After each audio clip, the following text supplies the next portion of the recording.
সেপাই বলল, রাজার হুকুম, আজ তোমাদের ছুটি। আকাশ বলল, আমি তো রোজ সকাল সকাল উঠি, গাছে পাতায় আলো মাখাই, নদীকে দিই ঢেউ। সেপাই বলল, আজ থেকে সব করবে অন্য কেউ। নদী বলল, হুজুর, আমি গরিব লোকের ঘরে কল্পনা দিই বিনি পয়সায়, কি হবে এরপরে?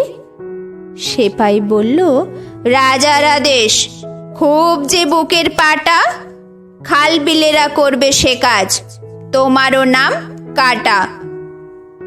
রামধনুদের ভিড়ের থেকে 4-5 জন এসে বলল, হ্যাঁ গো সেপাই সাহেব, আমরা মাটির দেশে ছেলে মেয়েদের রাঙিয়ে তুলি কত রকম রঙে।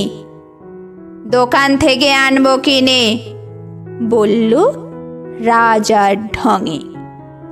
রোদেরা সব দাঁড়িয়েছিল, এসে বলল, সেলাম, আমরাও কি ওদের মতো ছুটির নোটিশ পেলাম?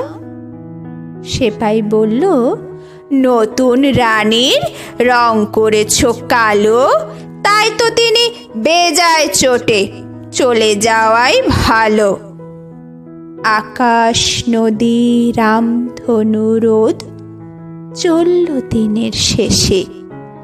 এসব যেন সত্যি না হয়, সত্যি রাজার দেশে।